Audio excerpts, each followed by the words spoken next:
Yes, Manchester United have beaten Liverpool 4-3 in extra time.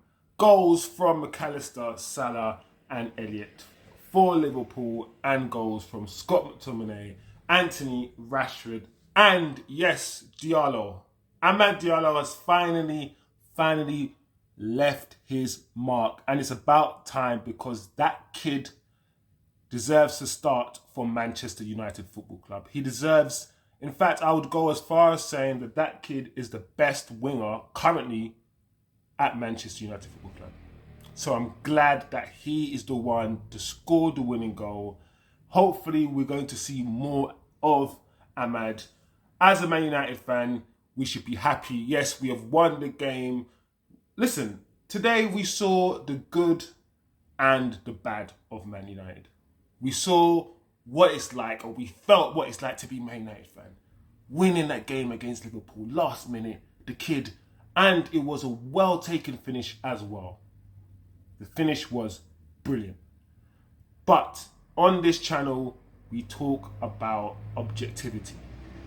Yes, we are happy that we won, but the performance from Man United, and let's be honest, it wasn't good. It wasn't that good today. Rashford, he was awful today. He didn't have a good game. United were awful in large parts of the game, especially in the second half where Liverpool almost bossed it in a way, even though we scored. It's a very, very weird game today, and there's a lot to analyse. Kobe.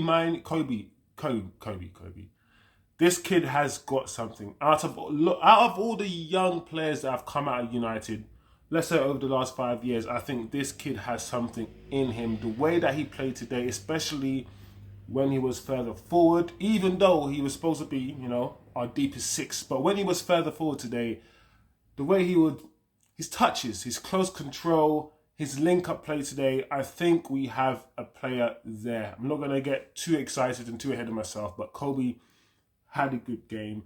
And the subs today, some of the subs, especially Antony and Amad, the subs impacted the game today.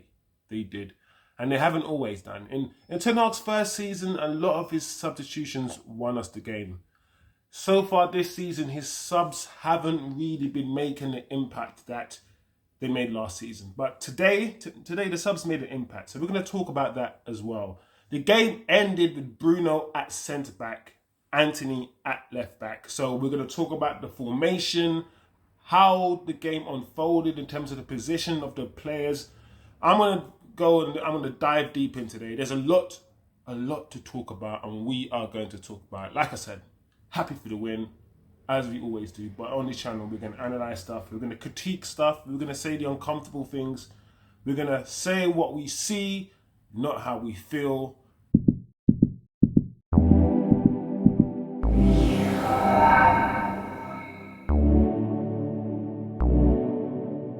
If you're not... Thank you guys for joining. Hope you've had a good day. Hope you've had a good week. Smash the like as usual. Grab yourself your drink, whatever you're drinking, whatever you're smoking, whatever you're doing, just relax yourself. This is, as usual, the debrief, post-match debrief, where we just relax. We talk about what unfolded from my perspective. We try to remove bias as much as possible, but of course, everybody is biased, so good luck. I try to be unbiased. Anyway, let's go straight into it, guys. In terms of the lineup, the only change that I saw was the fact that Casemiro wasn't playing today. I don't know if he was injured or not. I didn't listen out for any of the commentary or read up on the fact if he's injured or not, but he definitely wasn't playing today. And Højlund is back up front. So we had Rashford on the left, Garnacho on the right, which is our usual formation. If we're going to be honest, it's what Ten Hag has been playing most of the time when they have been available. In fact, but the only thing is Scott was playing instead of Casemiro. So I was intrigued with that formation. And the reason why I was interested or thought, this is going to be interesting, because neither Mainoo or Scott McTominay are natural DMs, i.e. their mindsets are naturally to defend. Scott McTominay, as we have seen, and most people know, is probably better going forward, and doesn't have the discipline to play in a defensive midfield position, doesn't have the technical ability to receive the ball with his back to goal, received the ball from the goalkeeper and turn and swivel like, like a Pogba or like a De Jong. He can't play the number 6 position. He can't. He goes missing. He hides a lot. However, when he's given license to break forward, he's really good. And when I saw him and Mainoo at the base, I thought, okay, this is going to be trouble because I don't think either of those players are quite defensively disciplined enough to play that position together, especially with Bruno ahead. And that's exactly what really unfolded in the game from my perspective, of course. So this is, like I said, Ten Hag's preferred lineup, I believe. Varane, probably Martinez. You can throw Martinez in there. I think Aaron Wan-Bissaka was played left back to combat Mo Salah. I think that's why. And he had a decent enough, in the first half, he had a decent enough time against Mo Salah. But yeah, I'll say this every video. I'm not a fan of the way Ten Hag plays football, right? This way he wants to play in terms of this heavy metal transition team where we don't really keep possession, we don't control games, we just know how to attack and attack very quickly and very direct, but that's it, and that's all we know how to do, and we're not really good at anything else, and we don't keep the ball at all, and keeping the ball is so important, and I'm not a fan of that style of football. I'm not. So I'm always going to say that at the start of every video and caveat that the lineup, the players that he's playing, I wouldn't play a lot of them. I wouldn't play the way that he treats. I would bring Sancho in. I'll play Ahmad. I'll play Sancho. I would play what I would call the footballers, rather than the players that are really quick and dynamic. That's the style of football that I like to see. But that's just my preference. Everyone's got a different, way of seeing football. But in terms of the game, so let's talk about the game now and how I saw it, how it unfolded for me. First half, first 5 minutes, United started very quickly, and that's something that we try to do. The manager talks about us being a high transition, or a team that's really good under transition. Or I think he at least said many times that he wants United to be the best transition team in the world, and that means starting very quickly and very intensely, and that's what we did. We started very quickly. We put Liverpool on the back foot. We were very direct with our runs. We had fullbacks overlapping, underlapping, and United settled first. We started quickly. We created a few moments to put Liverpool on the back foot, and we have done that in the past. We have done that in many games. It hasn't always bared fruit, but when United score first, we usually do well. We usually do well when we score first, because once we score first, the team then has to come out and play, which leaves more space usually for us to, counter. So, like I said, we started well and we scored really early. First 9 minutes, Scott McTominay, and this is, like I said, where he's really good. Scott McTominay is not the most technically gifted footballer, and he's not really even a number 10 either. I mean, for me, the number 10s of this world are the Ronaldinhos, the Messis, the Eden Hazards, the maverick footballers, the Zolas and those sort of footballers. They're number 10s. If you can't dribble, if you're not really a good, the Neymars of this world, if you're not a good dribbler, for me, you cannot be a number 10. Your number 10 is usually the best footballer. So this whole, De Bruyne's and Bruno's and playing sort of number 8s as number 10s that we're doing, and the Odegaards. And I'm not saying these players are not good, but these sort of number 10s now, they're not my kind of number 10. So I wouldn't ever call Scott McTominay number 10, but he's got a good shot on him, right? When he puts his foot through the ball remains hit. Let's just say that. And like I said, it was a good start. I think United, the way that we started, we deserved it. We capitalised on our good start, and Liverpool were rattled in the first 10 minutes. And I thought to myself, this is the time to score another goal. Liverpool were all out of it in the first 10, 15 minutes. And we needed another goal there and then for me. And I think we scored there in that moment of time where Liverpool couldn't even pull 3 or 4 passes together, I thought we still won the game, but it would have been a more comfortable game in my opinion. Mainoo, very good. Had very, very good moments. He, even though he was playing the deepest, often found himself further forward. And while that was good, and like I said, he had good moments, good silky moments in the final third where he showed his skill, showed his talent. I also thought to myself, later on in the game, him going that much forward and Scott McTominay not really being defensively sound is going to leave spaces in that middle of the park for Liverpool to capitalise. I thought that was going to happen, and that's exactly what happened in more than a few, in a lot of occasions. United weren't really pressing. One thing I saw United doing as well, first half, was retreating very quickly into our shape in our own half, not pressing Liverpool in their half, allowing them to have the ball and pass it between each other in their own half. But as soon as the ball maybe goes into our half, maybe press a little bit, but still, retreating back and not leaving space in behind for Liverpool to capitalise on, because that's how Liverpool really feel more comfortable playing. Well, that's probably how most teams feel comfortable playing, with space at the back. So, United was doing really. Aaron Wan-Bissaka was doing well against Salah. Like I said, United retreating in their own half, sitting back, feeling kind of comfortable. We actually created another chance.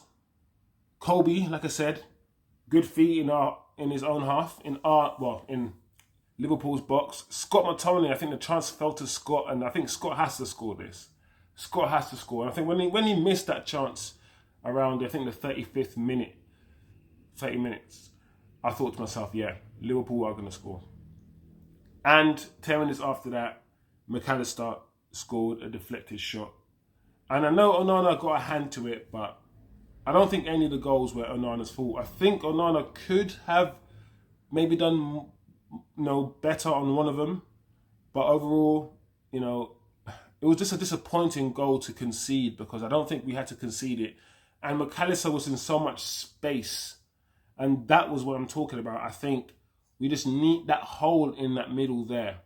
The inability to close him down quick enough. That's the problem. And as soon as they scored the first one, United, as they have done many times before, we just capitulate. We just look so defeated. We start arguing. We start waving our arms. The mood, the mentality of the players just seem to just go just like that. And Salah scored a second. And even the Salah's goal, it was just like Nunes shot, goalkeeper saved it, we bounded to Salah, we just scored. It was just goals that we just didn't need to concede. Very silly goals. But goals where I thought, you know what? We had the ball, we were counter-attacked, we didn't have enough players back. And it's not Mainoo's fault, it's not anyone's fault, but we just need that hole in that midfield. Was a problem today. I'm not saying the two goals Liverpool went or couldn't have scored the goals with Casemiro on the field. Maybe if Casemiro was on the field, they still would have scored. But I just thought not having a player with a defensive mindset in the middle of the park today was a problem. The second half started really end to end. And I thought, okay, this is going to be some ping pong game. And this is what you expect from a Liverpool side, a Jurgen Klopp that invented, well, I wouldn't say he invented, but definitely pioneered this in the Premier League, the sort of high press, high intensity, capitalize on your opponent's mistake, high up the field, ball back to front very quickly. I know United played a brand of that football under Ferguson, but it wasn't to this extreme. Players breaking their knees, breaking their ankles because they have to run 100 million kilometers every game Jurgen helped to bring that into the Premier League. And so it's not hard to see that both teams were just going to be on the break very quickly. As soon as they won the ball, straight away. No sort of, I wouldn't say no flair, but no craftsman. Like, it was just straight running. No, running in a straight line. Vertical football, just vertical football. And that's what we got in the second half. That's what we got. A lot of people like that. I'm not the biggest fan. I prefer more intellectual or more controlled game. I prefer the way that Arsenal and City play football, rather than I got the ball, let me just try to score. Let me not try to keep the ball. Let's just hoof the ball into space and run into space and just not think about where I'm going and just run to this space and then kick the ball to run. There's no deep thinking behind that sort of football, and I'm just not a fan of it. But that's the football that we play, and it is what it is. And our Liverpool were keeping possession in the second half, and this is what I'm saying. In the second half, the way that it started and the way that around the 65th minute, Liverpool really started bossing the damn game and started keeping possession really well. How the heck did we get back into this game? How? It don't make sense. It don't make sense because all of a sudden Liverpool just got comfortable. United looked tired.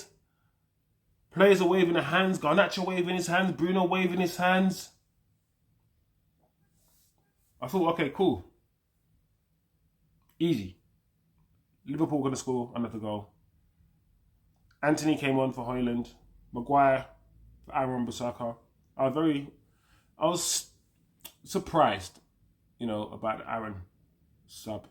Højlund, if I'm being honest with you, for the amount of money that we paid for that player, and it doesn't really matter about age. I know a lot of people are going to mention age, but for the amount of money that we paid for that player, just like other players that we haven't got.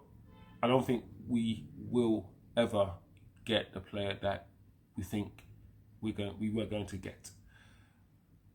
I don't think he's that good of a footballer.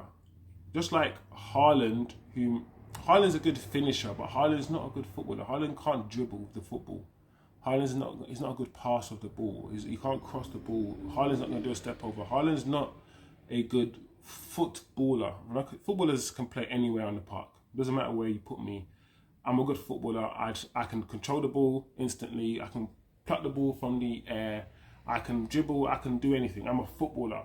Neymar is a footballer. Messi's a footballer. Ronaldo. These are footballers. Then you have the Højlunds who are not footballers, but they can play their position really well. Højlund's not going to do anything else. He's not going to contribute to the game other than scoring goals. He's not a good footballer. He's a good striker. And I don't think our Højlund,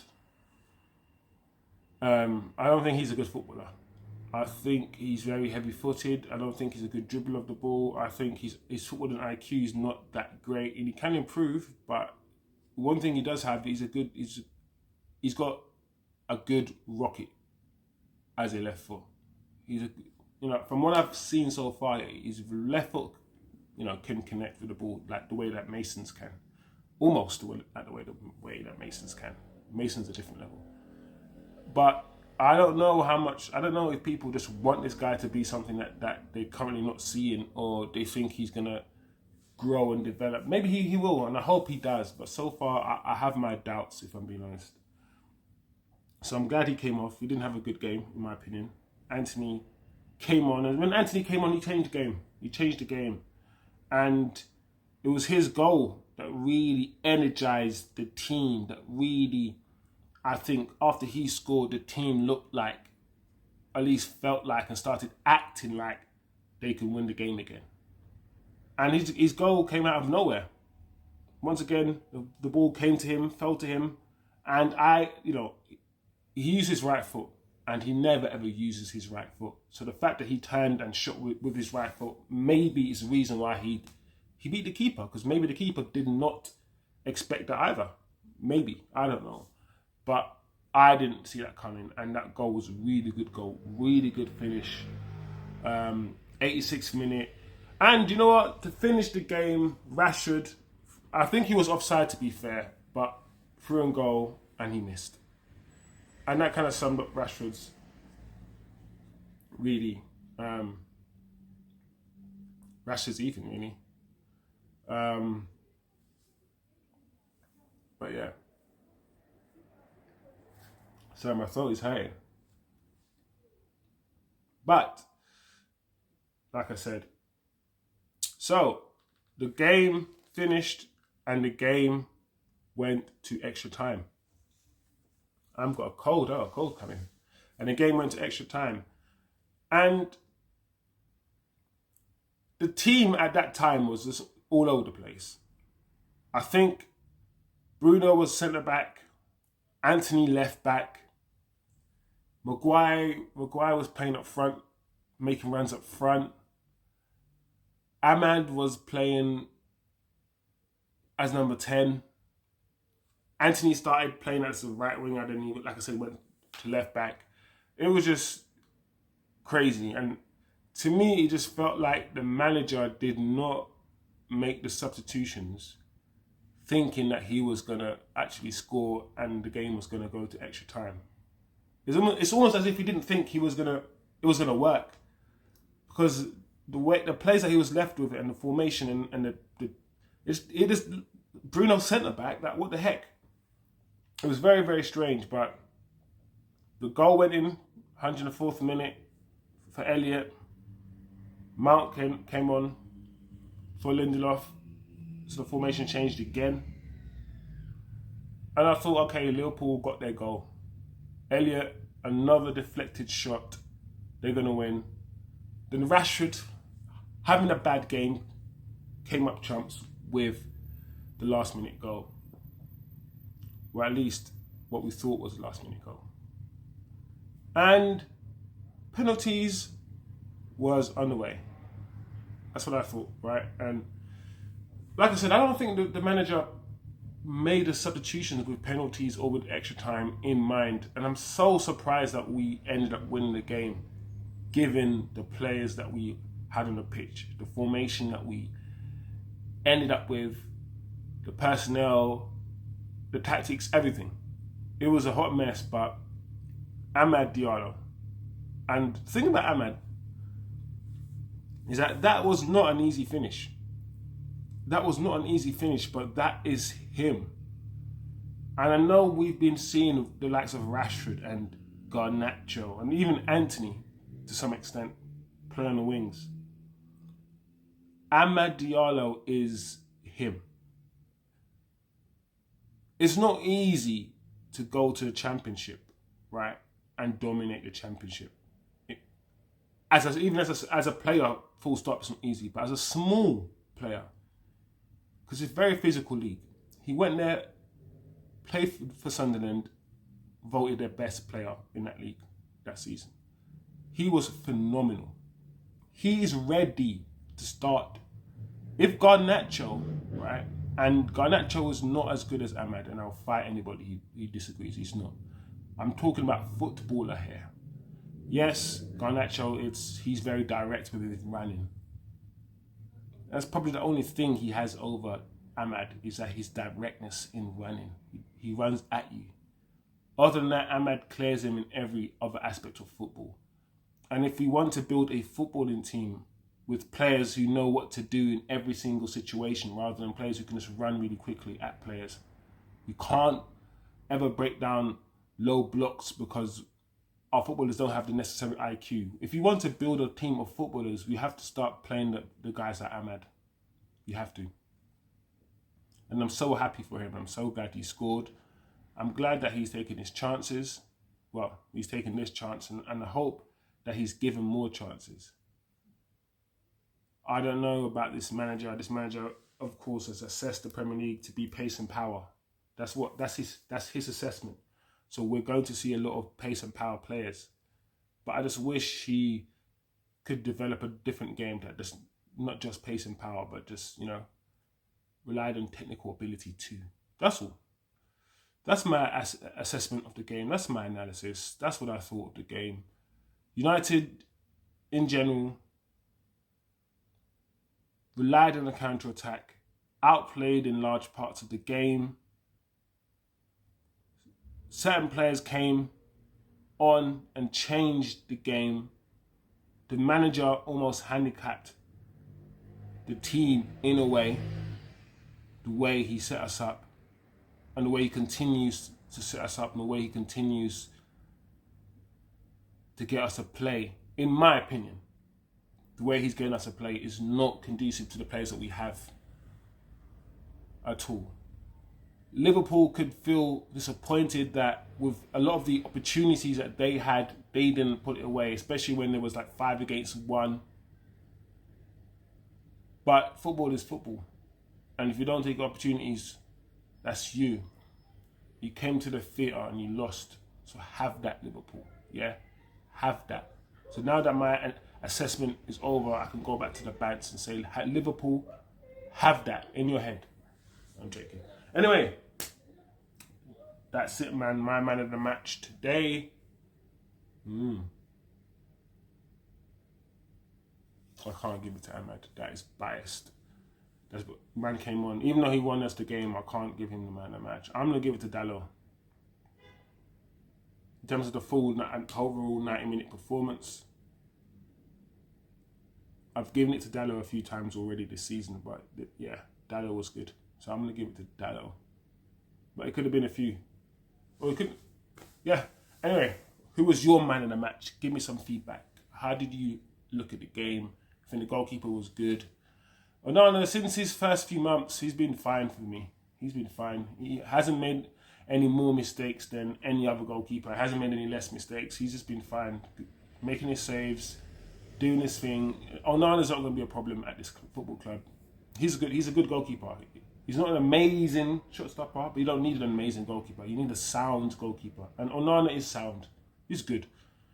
And if we become a better footballing team, his footballing ability, the ability with the ball at his feet will become more of a valid asset as we become a better footballing team. But yeah, I don't think our wingers play that well today, to be honest. But I say that every single game. Our forward line it's not good. It's not good at all. But yeah, onwards and upwards. Liverpool are out. We are through to the next round of the FA Cup. Thank you guys for watching. Please like the video, share the video. It's quite a long one. I know my throat is a bit crazy. My throat is messed up. But yeah, like, share, subscribe, and yeah, hopefully I'll see you guys next time after the next game. Let me know, comment below, give me your thoughts, and yeah, have a good day, have a good week, people. Peace out. If you're not ready